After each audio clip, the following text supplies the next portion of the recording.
शुक्रिया, बहुत बहुत धन्यवाद दिल की गहराई से। मंच पर आसीन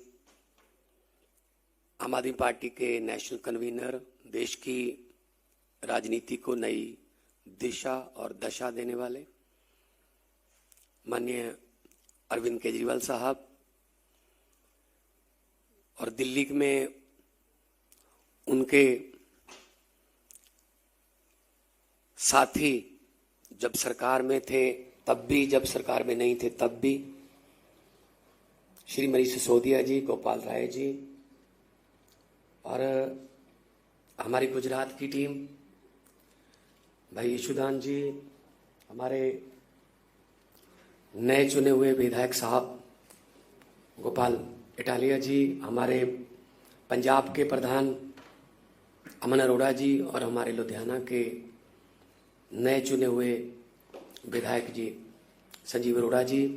सामने मेरी कैबिनेट के साथी बैठे हैं, सतेंद्र जैन साहब बैठे हैं, और सब पर्दे के पीछे वाली टीम भी बैठी है, जो पर्दे के पीछे काम करते थे, और आज मेहनत जो है वो रंग लाई है। सबको मेरा नमस्कार, सत श्री अकाल, वाहिगुरू जी का खालसा, वाहिगुरू जी की फतेह। मेरे से पहले उन दोनों बंदों को बुलवा दिया गया है जिन्होंने खुद डोर टू डोर से लेके रात के 11 बजे तक, 12 बजे तक इलेक्शन का हर अक्षर अपने हाथों से लिखा।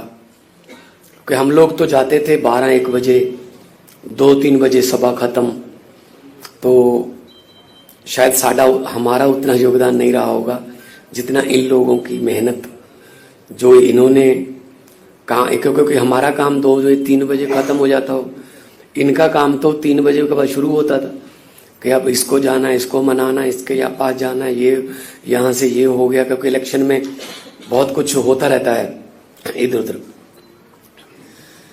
लेकिन जब रुझान आने शुरू हुए और पंजाब और गुजरात से पहला राउंड, दूसरा राउंड, तीसरा राउंड जब आगे बढ़ते गए तो लगा कि है ऊपर वाला जो कुछ ना कुछ तो अपना कमाल दिखा रहा है, कुदरत कमाल दिखाती है। और ऐसे हालात में जब सारी पार्टियां इकट्ठी हो जाएं, सारा पैसा इकट्ठा हो जाए, सब कुछ सिस्टम एक आप वर्सेस ऑल हो जाए, तब उस ऐसे हालात में जीतना बहुत बड़ी बात है। मैं मुबारकबाद दूंगा अरविंद जी को कि उन्होंने न थकते हैं न अकते हैं। जब भी पंजाब में आना है पंजाब में, गुजरात जाना है गुजरात में, तो कोई रोड शो में ये नहीं देखते कि टेम्परेचर कितना है, वरना ज़्यादातर नेता जो है ना वो टेम्परेचर पूछकर उसके बाद बाहर निकलते हैं। How much is the temperature? Is 42। Oh my God, it's too hot, no no no. वो वाला काम हमारे में नहीं है। हमारे तो 44 भी हो, 48 भी था पंजाब में, तो जब हमने काम किया। तो कोई जब दिल से काम करना है तो बात दिल से निकले तो असर रखती है। तो ये मेहनत है, और मेहनत का जब फल मिलता है तो उसके लड्डू तो फिर सौरभ भाई बहुत ही स्वाद होते हैं। तो गोपाल इटालिया जी ने जो कहा कि हम आम घरों से निकले हुए हैं, सभी आम घरों से ही निकले हैं, और इतने इतने बड़े पद कभी सोचा नहीं था कि भारत की, देश की सबसे बड़ी पंचायत कही जाने वाली लोकसभा में भी जाएंगे, 2-2 बार जाएंगे, राज्यसभा में भी जाएंगे, और मंत्री बन जाएंगे, मुख्यमंत्री बन जाएंगे। वरना हमें कौन, वो जो सेक्टर 2 या 4 जो इनके घर हैं चंडीगढ़ में, हमें तो जाने नहीं देते थे वहां। कहते बस यही दुनिया खत्म है, चलो चलो शाबाश पीछे हो जाओ। तो उन सेक्टरों में, उन घरों में अगर कोई लेके जा सकता है तो आम आदमी पार्टी लेके जा सकती है, वरना जिला प्रधान भी नहीं बनाते जी। इनकी बेटे, इनके साले, इनके भतीजे, इनके जीजे, बस यही चलता है बस। तो अब जो है ये धारणा टूटी है। आम आदमी पार्टी ने ये एक नई दिशा और दशा दी है। अब सबको यकीन हो गया कि मैं भी लड़ सकता हूं और मैं भी जीत सकता हूं। गोपाल भाई ने बताया नहीं, मैं बता देता हूं। ये गुजरात पुलिस में सिपाही रहे हैं और एक बार हम ट्रैवल कर रहे थे तब उन्होंने बताया था, एक सिपाही से एक विधायक तक का सफर छोटी मोटी बात नहीं है। तो वहां से इस्तीफा दिया इन्होंने सरकारी नौकरी से। बहुत से हमारे साथी ऐसे हैं जो, चीमा साहब बैठे हैं, बड़े फेमस वकील रहे हैं, आज वित्त मंत्री हैं पंजाब के, और राखी बिल्ला बैठी हैं, बहन हमारी, वो पत्रकार थी, जब रामलीला ग्राउंड में कवर करने आई थी वहीं रह गई बस कि ये ज्यादा अच्छा प्लेटफॉर्म है। तो आज जो राजनीति में इन्होंने अचीव किया, कमाल है। तो थोड़ा थोड़ा तो एफर्ट तो करनी पड़ती है ऐसे तो, वरना राजनीति को हमारे यहाँ ये कहते हैं कि पैसे वालों का खेल है, ये तो गुंडों का खेल है। लेकिन ये धारणा बदल दी है अरविंद जी ने। राजनीति में गंदे बंदे, राजनीति में गुंडे या भ्रष्टाचारी इसलिए ज्यादा नहीं है कि इसमें ज्यादा आते हैं, ये इसलिए ज्यादा है कि अच्छे बंदे कम आते हैं। वो कहते हैं यार छोड़ो यार, ये काम हमारा बस का नहीं है, रहने दो। तो अच्छे आएंगे तो अच्छे बढ़ जाएंगे। तो ये शुरुआत हुई है। संजीव अरोड़ा जी जो 22 में हमारी सीटी थी, अचानक से हमारे विधायक साहब की मौत हो गई, परमात्मा उनको अपने चरणों में निवास दे। तो ये बाई इलेक्शन हमें लड़नी पड़ी। तब हम 7,000 से कुछ ज्यादा मतों से जीते थे, अब हम 10,000 से कुछ ज्यादा मतों से जीते हैं। तो हालांकि वोटिंग परसेंटेज कम है, पिछली बार ज्यादा परसेंटेज वोट हुआ था, इस बार थोड़ा कम है, लेकिन उसमें भी मार्जिन इतना है कि 40% और 22%, 18% का मार्जिन, 1-2% पे सरकारें बन जाती हैं, 1-2% पे देश की सरकारें बन जाती हैं। तो बहुत खुशी हुई। पहले तो सब मीडिया वाले साथी जो हैं उनका बहुत बहुत धन्यवाद, आप आए। ये जो यहाँ आप आए हैं ना, इसका नाम है कपूरथला हाउस। ये कपूरथला के राजा का महल था। एक इधर है फरीदकोट हाउस, वो फरीदकोट के राजा का था। एक पटियाला हाउस है जो कोट बना हुआ है, वो पटियाला के राजा का था। एक नाभा हाउस भी है, वो नाभा के राजा का था। यहाँ हमें कौन आने देता था, ये तो राजाओं के महल थे। तो आज अगर हम कपूरथला हाउस में हैं तो सिर्फ पब्लिक की वजह से, संविधान की वजह से और एक अच्छी सोच की वजह से हम हैं। हमारी टीम है, हम मिलके काम करते हैं।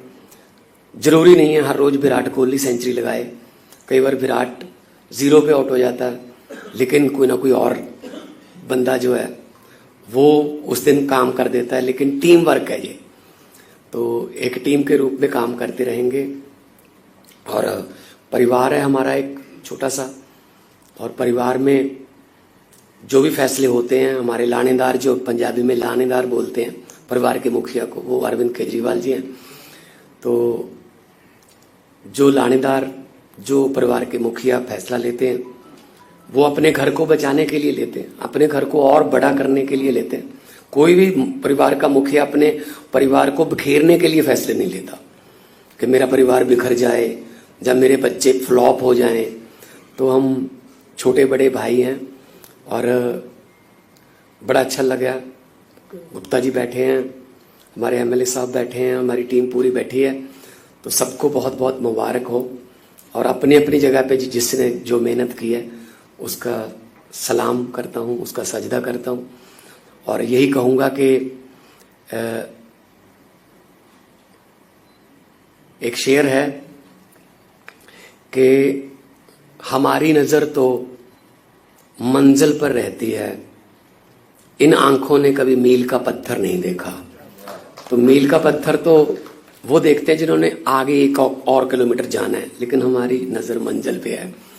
और मंजिल क्या है कि जब भारत देश जो है वो असली आजादी जो उसको एंजॉय करे। भगत सिंह जी को कभी भी ये चिंता नहीं थी, जब वो इनकलाब की लड़ाई लड़ रहे थे, कभी भी ये चिंता नहीं थी कि देश आजाद होगा या ना। कहते आजादी तो आएगी, लेकिन उनको एक बात का डर था कि आजादी के बाद देश कौन से हाथों में जाएगा, कहीं ये ना हो कि वो अंग्रेज चले जाएं, काले अंग्रेज आ जाएं। और उनका डर जो है वो सही भी साबित हुआ। 75 साल हो गए आजाद हुए, 75 साल से ज्यादा ही हो गए आजाद हुए। अमेरिका वाले मंगल ग्रह पे प्लाट काट रहे हैं और हमारे यहाँ सीवरेज के ढक्कन पूरे नहीं हो रहे भाई साहब।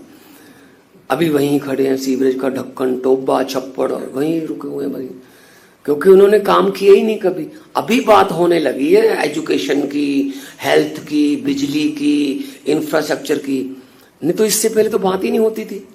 ये तो अरविंद केजरीवाल जी ने उनके मैनिफेस्टो बदले हैं, वरना कहाँ स्कूलों की बात करते थे, कहाँ ये अस्पतालों की बात करते थे। ऐसे चल रहा था, 5 साल तू, 5 साल मैं, अगर तू आ गया तो मुझे कुछ मत कहना, अगर मैं आ गया मैं तुझे कुछ नहीं कहूंगा। ये चल रहा था बस, नूरा कुश्ती। तो हमारे जितने भी एमएलए साहबान हैं, चाहे वो गुजरात में हैं, चाहे गोवा में हैं, चाहे वो दिल्ली में हैं, पंजाब में हैं, राज्यसभा के मेंबर साहब हैं, हमारे एमपी साहब हैं लोकसभा के, सबको बहुत बहुत मुबारक। और मैं चाहूँगा कि हम एक टीम के रूप में काम करते रहें और आगे बढ़ते रहें और हमारे देश की सेवा करते रहें। और भगत सिंह का एक आखिरी शेर मैं सुना के अपनी जगह लूँगा। भगत सिंह जी ने कहा था कि इश्क करना सबका पैदाइशी हक है, इश्क करना सबका पैदाइशी हक है, क्यों ना इस बार वतन की सरजमी को महबूब बना लिया जाए। तो वतन की सरजमी को महबूब बनाते हैं और तरक्की करेंगे और अपना योगदान हम जितना भी हो सकता है वो इसमें डालते रहेंगे। बहुत बहुत धन्यवाद, बहुत बहुत धन्यवाद। थैंक यू मान साहब, आपने बहुत अच्छा बोला। और मान साहब ऐसी ऐसी बातें बोलते हैं 48 डिग्री टेम्परेचर वाली, मैं रात को सोने के लिए लेट जाता हूं तो भी हंसता रहता हूं सोच सोच के वो वाली बात। कई लोग सोचते हैं कि क्या है जो इस आम आदमी पार्टी को अलग बनाता है, क्या है जो अरविंद केजरीवाल को अलग बनाता है। मैं आपको एक छोटा सा उदाहरण देता हूं। दिल्ली का चुनाव हम 8 तारीख को हारे, 9 तारीख को मैं सोता ही रहा, उठा, ब्रेकफास्ट किया, फिर सो गया, लंच किया, खाया, वहीं बेड पे सो गया, फिर रात को भी डिनर भी वहीं किया, सो गया, सो के ही पूरा दिन गुजारा। अगले दिन अरविंद जी के यहाँ गया, देखा कि ये गुजरात की प्लानिंग कर रहे थे, बिल्कुल नहा धो के तैयार होके गुजरात की प्लानिंग। तो मैंने कहा यार ये क्या आदमी है, और बाहर पंजाब की टीम बैठी हुई थी। तो ये जो क्वालिटी है ना, ये अद्भुत है। ऐसे ही नहीं प्रधानमंत्री जी घबराते हैं, उन्हें भी आइडिया है कौन आदमी क्या है। तो एक बार जोरदार तालियों से हम अपने अपने चीफ स्ट्रेटेजिस्ट को इनवाइट करेंगे कि वो अपनी बात हमारे बीच में कहें।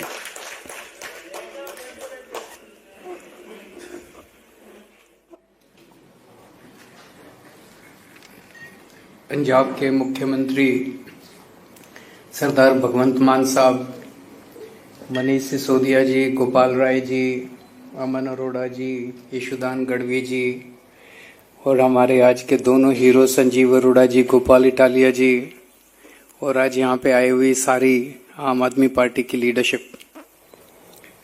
सबसे पहले मैं गोपाल इटालिया जी को और संजीव अरोड़ा जी को बहुत बहुत बधाई देना चाहता हूँ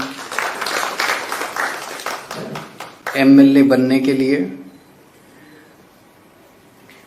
मैं उम्मीद करता हूं संजीव अरोड़ा जी विधानसभा में जाके मान साहब के साथ कंधे से कंधा मिला के पंजाब की तरक्की में आगे बढ़ेंगे, पंजाब की तरक्की में और आगे बढ़ाएंगे। और गोपाल इटालिया विधानसभा में जाके बीजेपी की नाक में दम करेंगे।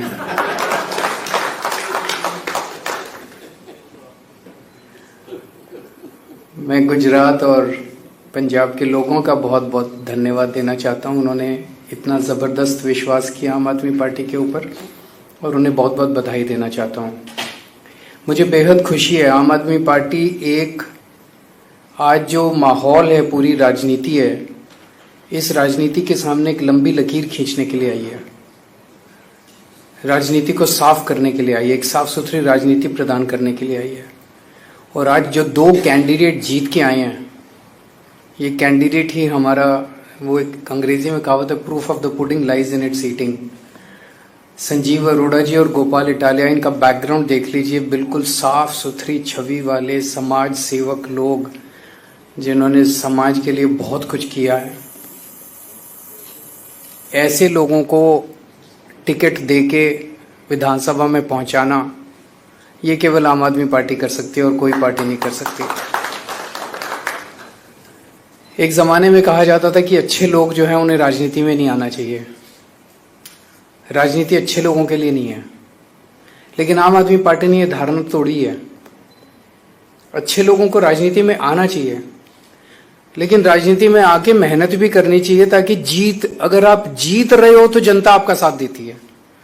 अगर आप अच्छे हो राजनीति में आ जाओ और सोचो कि अब मैंने आसान कर दिया जनता पे, अब मैं राजनीति में आ गया, अब जनता मेरे, वो नहीं। इन दोनों ने मेहनत की, आम आदमी पार्टी ने मेहनत की, गोपाल इटालिया ने मेहनत की, संजीव अरोड़ा ने मेहनत की, तो जनता ने जो भारी समर्थन दिया वो समर्थन अद्भुत था। इसका मतलब इस देश की जनता साफ सुथरी राजनीति चाहती है। इसका मतलब इस देश की जनता चाहती है कि गुंडे, मवाली, लुच्चे, लफंगे जो भर गए हैं आज पार्टियों के अंदर, उनसे छुटकारा मिले और अच्छे, ईमानदार, साफ सुथरी छवि वाले, काम करने वाले लोग राजनीति के अंदर आए। जिस तरह का मार्जिन है विक्ट्री का, ये अद्भुत है। 2 साल के बाद पंजाब का चुनाव है, 3 साल हो गए पंजाब में सरकार चलाते हुए।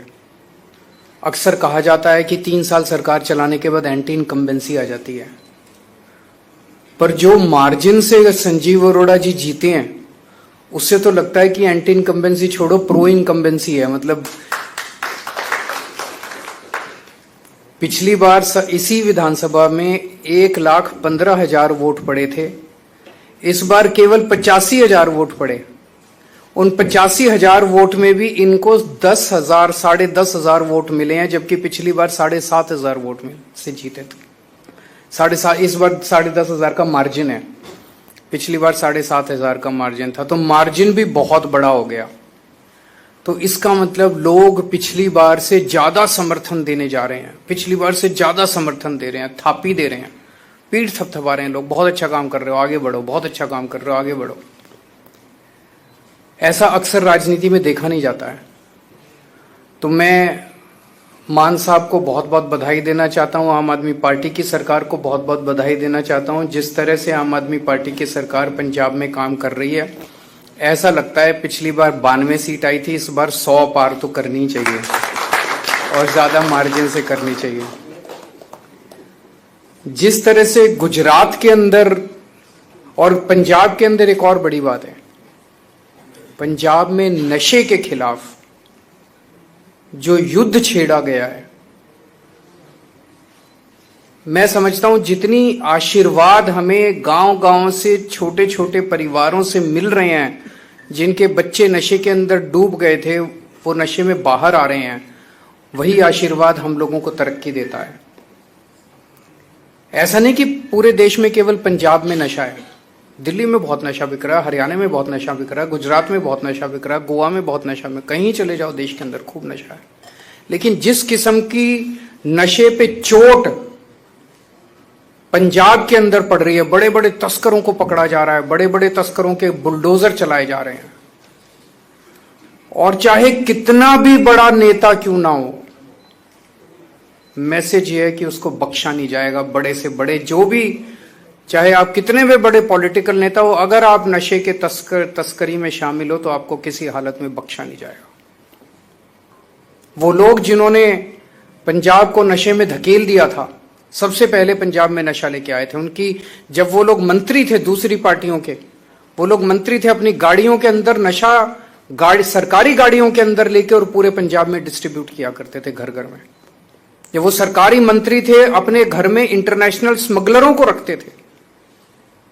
लेकिन आज पंजाब के अंदर प्रो पीपल आम आदमी पार्टी की सरकार है, ईमानदार सरकार है, चाहे कितना भी बड़ा आदमी क्यों ना हो, कितना भी शक्तिशाली आदमी क्यों ना हो, किसी को बख्शा नहीं जाएगा। ये मैसेज पंजाब के अंदर, और पंजाब के लोगों को ये पसंद आ रहा है जो इन्होंने आम आदमी पार्टी की लखनऊ पश्चिम की सीट से जिता के लोगों ने बताया।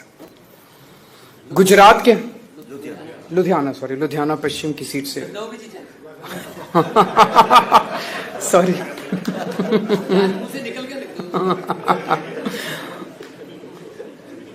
गुजरात के अंदर जो मार्जिन हमारा आम आदमी पार्टी की उसका है, पिछली बार हम लोग ये वाली सीट बहुत कम मार्जिन से जीते थे, लेकिन इस बार भारी मार्जिन से, लगभग दुगने 3 गुना मार्जिन से, पिछली बार के मुकाबले 3 गुना मार्जिन से लोगों ने जिताया है।